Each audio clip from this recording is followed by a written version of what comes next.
자, 지금부터 우리 중개보수 문제풀이 해보도록 하죠. 자, 1번부터 하죠. 125입니다. 틀린 거 1번.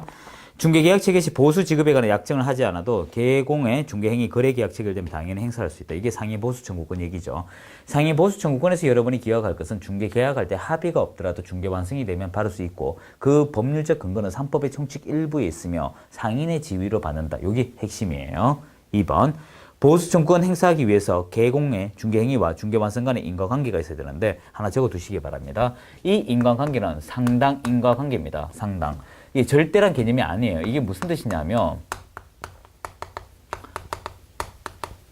여러분이 당자예요. 여러분이 노력의 근거가 일부라도 있으면 돈을 받을 수 있다는 것입니다. 예를 들어서 매도인에게 여러분이 의뢰를 받았습니다. 여러분이 개공이 된 이후에요. 이 집을 팔아주십시오. 그럼 누구한테 팔 의향으로 전달을 하겠죠. 절대 인과관계가 되면 이 사람 무조건 사야 됩니다. 그러진 않잖아요. 누군가 중에 한 사람이지 않습니까? 하지만 매도 측은 나를 통해서 왔기 때문에 돈 받을 수 있다는 거예요. 3번. 개공에 행사할 수 있는 보수 청구권은 중개 완성을 정지 조건으로 하며 반대 겁부적 성격을 가진다. 맞아요. 이게 무슨 말이냐면 우리가 겁부를 통하여 되돌아온다요. 반대 겁부라고 합니다. 결과적으로 이 중개가 완성을 먼저 해야 한다. 이게 조건이다. 하여 정지 조건이라고 이야기하는 것이고요. 네 번째. 중개 완성 전이라도 각종의 어떤 압류 대상이 될 수 있는 거 맞고. 다섯 번째. 중개 완성이 된 후 거래 당사자로 인하여 거래 계약이 해지될 경우 중개보수 받을 수 없다라고 돼 있는데 틀렸죠. 여러분이 이 겁부된 내용이 누구로 인해서 무효등이 발생했는지 확인해야 돼요. 이 무효등이 누구인지 예를 들어서 당사자라고 하게 되면 청구가 가능합니다. 당사자라면 내 잘못이 아니지 않습니까? 이건 청구가 가능해요. 자, 그런데 이것이 개공이라고 하면 내 잘못이죠. 내가 잘못했으니까 받을 게 있다 없다? 없다. 이때는 청구를 못하게 됩니다. 그래서 5번이고요. 자, 2번 볼까요? 타당한 거. 중개업의 승립 요건은 보수를 요소로 하므로 개공에 수수료 받지 않고 한 중개는 이 법 위반이 된다. 이거랑 관계없어요. 보수 받고 안 받고는 개공의 본인의 희망이죠. 선택이죠. 2번. 개공의 계약 조건 절충 등 실질적 중개행위 하였으나 거래 당사자 간의 직접 거래 계약서 작성할 경우 중개보수 지급할 의무는 없다 했는데 있습니다. 이건 앞서 말씀드렸지만 상당 인과관계라고 했습니다. 3번. 중개 업무와 겸업에 대한 보수는 이 법상 수수료 요율에 따라 별도 받을 수 있다. 여기서 중개 업무는 어디까지나 중개 보수 제한된 범위 안에서 받게 돼 있어요. 하지만 겸업은 이 법의 제한을 받지 않습니다. 네 번째. 개공은 법정 기준 초과하여 수수료 받을 경우 처벌은 물론 그 거래 계약 무효. 그런 거 없습니다. 무효와는 별개의 문제죠. 자, 5번 그대로 보시면 되겠죠. 자, 5번 볼까요? 중개보수 얘기인데, 자, 읽고 보충 좀 하죠. 중개보수는 주택과 주택 외 구분, 주택의 경우는 계약 내용에 따라 매매교환 0.9, 임시상 0.8 이렇게 되죠. 먼저 여러분이 기억할 것은 중개대상물로 분류하지 않는다가 중요한 것입니다. 이 주택과 주택 외로 구분을 하고요. 외는 다시 오피스텔과 오피스텔 외로 구별한다는 거 기억을 해줘야 됩니다. 그리고 여기서 또 기억할 것은 이것이죠. 뭐냐 하면 주택의 경우는 거래 행위를 매매와 임대차 등으로 쪼갭니다. 매매 교환은 0.9, 임시 등은 0.8. 그리고 오피스텔도 어떻게 쪼개십니까? 매매 교환이면 0.5, 임대차 등이면 0.4. 이런 식으로 매매인가 임대차 등인가, 매매인가 임대인가 구별하지만 이거는 구별시력이 없다는 것도 구별을 해줘야 됩니다. 자, 3번 옳은 거 볼까요? 1번 계약금 등의 반환 채무 이행 보장이 드는 실비는 맞나요? 오타짜인가요? 보장이 드는 실비는 개공의 인수 등을 첨부하여 매도, 임대, 그 밖에 권리 이전하고자 하는 의뢰인에게 청구할 수 있다 했는데 이 계약금 등의 반환 채무 이행은 권리 취득자고요. 권리 분석 비용이 권리 이전자입니다. 자, 2번. 2번은 세 가지가 있어야 돼요. 동일 대상물, 동일 당사자, 동일 시점, 매매만 가져갑니다. 확인해보죠. 동일 대상물 하나, 동일 당사자 둘 이상의 거래가 된 경우 매매에 대한 수수료만 받는다 했는데 여기서 여러분이 기억할 것은 동일 대상물, 동일 당사자이지만 동일 시점이란 말이 있습니까? 없잖아요. 그러면 각각 받을 수 있습니다. 세 번째, 부동산 거래가 무효, 취소 등 되면 누가 무효, 취소 등을 일으키는지 확인하자겠죠. 이건 알 수가 없지 않습니까? 받는다, 안 받는다 둘 다 틀린 말이에요. 네 번째, 임대차 중 보증금 외에 차임이 있을 경우 원칙적으로 월 단위 차임액에 100을 곱하죠. 보증금 더하기 월세 곱하기 100을 해가 5천만 원 이상이면 요율 그대로 곱하시면 안 돼요. 하지만 보증금 더하기 월세 곱하기 70을 해야 될 경우가 있습니다. 어떤 경우죠? 5천만 원 미만이 되면. 결국 답 5번이네요. 5번은 대상물 소재지와 사무소 소재지가 다르면 사무소 기준. 그걸 얘기하죠. 자, 4번 볼까요? 틀린 거 1번. 개공은 중개 업무에 관하여 의뢰인으로부터 소정의 수수료를 받습니다. 여기서 소정의 수수료는 어디까지는 중개 업무에 국한합니다. 여러분이 놓치면 안 될 것이 중개 업무에 대해서만 보수 제한이 있다는 거 기억을 해줘야 되고요. 2번 개업공인중개사와 의뢰인 간의 중개계약 유상임을 명시하지 않더라도 보수받을 수 있죠. 이게 상위 보수 청구권. 세 번째, 중개보수의 경우 중개계약 시 일정 금액을 기재하며 이는 중개 완성 시 실제 지급받는 보수와 일치하지 않는다. 이게 뭐냐 하면 여러분이 일반 중개든 정소중개든 중개계약을 하게 되면 이 중개계약 양식에 보면 실제 계약 체결을 하게 되면 얼마 지급한다라고 미리 사전 협의를 할 수가 있습니다. 왜냐하면 그런 말도 하지 않고 중개 완성이 되면 만리 정리 이런 말이 되거든요. 참고적으로 금액을 적을 수가 있어요. 하지만 그건 어디까지 참고 용도지 그게 결과치로 연결될 수는 없지 않겠습니까? 그 말이고요. 네 번째, 개공의 고의 과실로 인하여 의뢰인 간의 거래 행위 무효되면 이렇게 나오면 돈을 못 받는 거예요. 하지만 당사자가 무효 등의 사유라면 받을 수 있죠. 결국 5번이 틀렸네요. 주택이 중개보수 지급할 경우 실제 사용 여부와 무관하게 공부상 지된 내용으로 적용한다라고 했습니다. 여기서 여러분이 기억할 거 밑에 판단 한번 볼까요? 주택인지 여부는 공부상 주택 등재되어 있는가 여부에 의해 판단될 것이 아니라 실지라고 되어 있습니다. 그래서 이게 대법원 판례가 어떤 문제가 있었냐 하면 바로 이거예요. 오피스텔인지 주택인지 모호할 경우가 있었다 이것입니다. 그래서 대법원 판례가 실지 사용 용도로 가라 이렇게 했습니다. 근데 이건 참고로 좀 기억을 하시면 되고요. 자, 이제 5번 옳은 거 몇 개인가 이런 문제가 참 불편하죠. 보도록 할까요? 자, 봅시다. 기억. 주택의 중개보수는 거래 유형에 관계없이 거래금액 0.9 아니죠. 주택은 매매 교환이면 0.9, 임대등임 0.8. 기억은 틀렸습니다. 니언. 상가의 중개보수는 거래 유형 관계없이 0.9 범위 안에서 시도조례 아니죠. 시도조례는 한도의 개념입니다. 여러분이 기억할 것은 이거예요. 일단 주택의 경우는 이 산출액, 국토교통부령이 정하는 범위 내죠. 시도조례, 한도액, 그리고 낮은 금액. 시도조례는 한도액을 이야기하고 주택 외는 여러분이 다시 나눠집니다. 주택 외는 어떻게 됩니까? 오피스텔의 경우도 역시 산출액 개념이고 오피스텔 외에도 산출액 개념이에요. 단지 이 산출액에 있어서 여러분이 0.5, 0.4 제한이 있지만 여기 0.9라는 제한밖에 없습니다. 디귿, 그러니까 기억님 둘 다 틀렸어요. 디귿, 토지 임대차 경우 0.9 범위 안에서 상호 협의. 이게 요구죠. 4번, 교환의 경우 교환 대상 중개 대상물 거래 금액 합산한 금액을 거래 금액으로 한다 했는데 교환은 큰 금액을 기준하게 되어 있습니다. 미엄, 분양권 전매 중개할 총 분양 금액이 아니고 기납부액이죠. 미엄, 동일한 중개 대상물 하나, 동일 당사자 둘 이상의 거래가 동일 기회. 그럼 시점도 같죠? 이때 매매만 한다. 이건 올바른 것이고요. 시엇, 중개 대상물 건축물 중 주택의 면적이 2분의 1 이상입니다. 그럼 주택을 가는 거 맞습니다. 따라서 올바른 것은 디귿, 미엄, 시엇 이렇게 되네요. 3개. 자, 6번 볼까요? 틀린 거. 교환 계약 경우 교환 대상 중개 대상물 중 거래 금액이 큰 거 대상이고요. 2번 임대차 중 보증금 외에 차임이 있다면 월 단위 차임 100 곱하고 3번 보증금 더하기 월세 곱하기 100에서 5천만 원 미만이면 70하죠. 4번 좀 볼까요? 4번 좀 중요한 문제네요. 자, 보증금 2천 그리고 월세 20 곱하기 100 하면 이 4천이죠. 자, 4천 써먹을 데 없습니다. 그러면 2천 더하기 20에 곱하기 70 하면 1400이죠. 3400이 이제 요이로 곱하기 되고요. 그리고 또 하나는 1천에 월세 30에 곱하기 100. 그럼 이것도 4천이죠. 그러면 써먹을 거 없죠. 그러면 1천 곱하기 더하기 30에 곱하기 70이니까 2100이죠. 따라서 3100. 결과 산출 기준 금액이 다르다 이것입니다. 그러면 수수료 다르게 나오겠죠. 4번 틀렸고요. 5번 동일한 중개 대상물 하나, 당사자 둘 이상의 거래가 동시에 이때 매매만 가져간다. 그래서 답 4번입니다. 자, 7번 문제 똑같은 문제니까 여러분 한번 해보십시오. 똑같은 문제 어렵지 않을 겁니다. 자, 9번부터는 다 계산 문제네요. 다 풀어드릴게요. 보증금 1억, 권리금 5천만 원, 월세 200만 원, 임대차 기간. 자, 여기서 함정은 두 가지네요. 권리금 필요 없습니다. 임대차 기간 필요 없습니다. 자, 상가 건물 임대차 중개하면서 개공이 임대 의뢰인으로부터 자, 일방으로 받는 거예요. 곱하기 2하면 안 돼요. 그리고 이것은 한도액이 1000분의 8이기 때문에 그냥 8, 0.8을 계산을 하시면 되겠네요. 자, 일단 9번인가요? 9번 1억 더하기 이것만 해도 뭐 5천 넘었네 벌써. 월세가 얼마죠? 200. 200에 100 하면 이게 2억이에요. 그럼 3억이 됩니다. 3억 곱하기 이게 한도액이 얼마였죠? 그러니까 협의 금액이 1,000분의 8. 0.8, 240인가요? 240. 이건 일방에게 받는 거니까 240만 원이 답이네요. 그래서 240이 답이고요.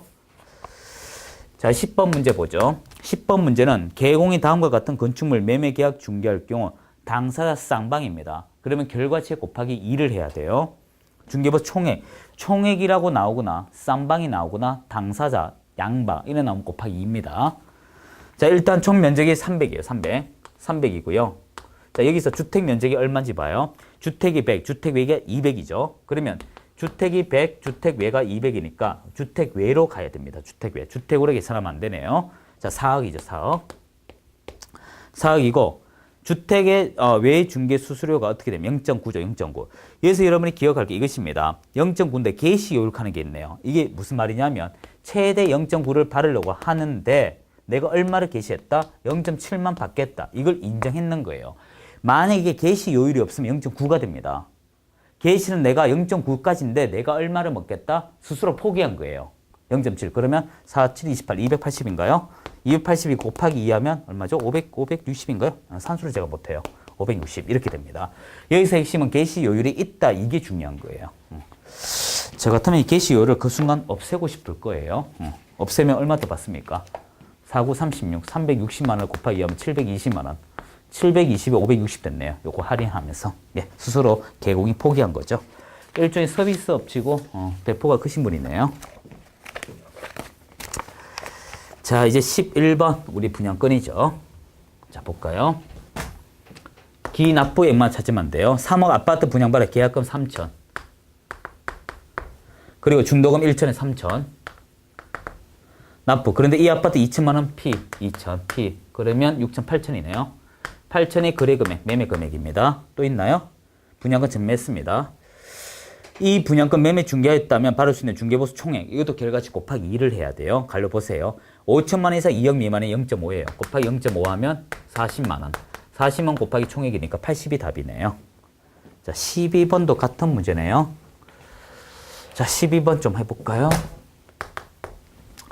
Y씨의 중개사무소를 둔 개공 A의 중개로 매도인, 매수인 을 간에 X주택을 2억 원에 매매. 자, 매매는 2억입니다. 그리고 동시에 을 임차인 X주택의 보증금 3천에 월 20입니다. 여기서 여러분이 기억할 것은 잠깐만요. 어떻게 되나요? 매도, 매수인 갑을 그리고 을병. 이렇게 되네요. 이거는 여러분이 각각 해줘야 됩니다. 무슨 말인가 하면 동일 대상물에 동일 당사자가 동일 시점에 이루어져야만 매매만 가져가는데 지금 매매가 어떻게 돼 있어요? 이거 한자가 중간에 빠졌네요. 매매는 갑을끼리 했죠. 갑을.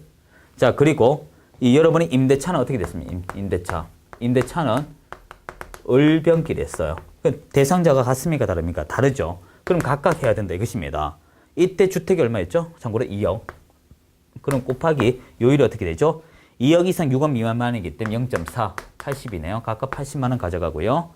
그리고 월 단위가 3천에 3천 더하기 월세가 20. 20 곱하기 100 하면 이게 2천만 원이잖아요. 2천만 원. 그러면 이거 5천만 원 이상이니까 여기다 곱하기 요율이 5천만 원 이상이니까 0.4 하면 20. 자, 이거 80에 한도액 없죠? 없습니다. 여기서. 이것도 30이니까 산출액 20에 한도액 30이니까 20을 하면 돼요. 지금 결과적으로 갑은 80이고요. 을은 여기 80, 40과 20 합쳐서 100. 병은 20. 지금 묻는 게 뭐예요? 을에게 받을 수 있는 거 100. 요것만 하면 되겠네요. 요거. 예. 자, 이제 13번 문제 볼까요? 주택 임차인 갑은 개업 공인 중개사 중개에 의하여 임대인 을 주택을 보증금 3,500에 월세 10. 2년간 임차. 이 임차는 의미가 없어요. 의미가 없습니다. 일단 3,500이 13번인가요? 보증금이 3,500이죠. 3,500에 월세 10. 이거 4,500이죠. 써먹을 데 없어요. 새로 해야 됩니다. 3,500에 더하기 10 곱하기 70. 그러면 700인가요? 4,200. 자, 4,200이고요. 그리고 주택 임차인 갑이니까 일방에게 하는 것이죠. 자, 0.5를 합니다. 0.5 하면 21만 원이죠. 그런데 한도액이 20이에요. 산출액 21만 원, 한도액 20이니까 20을 해야겠죠. 답 3번이고요. 자, 14번 문제는 10번 문제와 동일해요. 한번 해보시고요. 자, 실비 들어갈게요. 자, 옳은 것입니다. 1번. 개업 공인중개사와 의뢰인 간에 보수 약정이 없을 경우 중개 완성되더라도 보수 청구할 수 없는 건 맞습니다. 그래서 이 실비 부분에는 서로가 분쟁을 예방하기 위해서 이 서로 협의하는 게 좋습니다.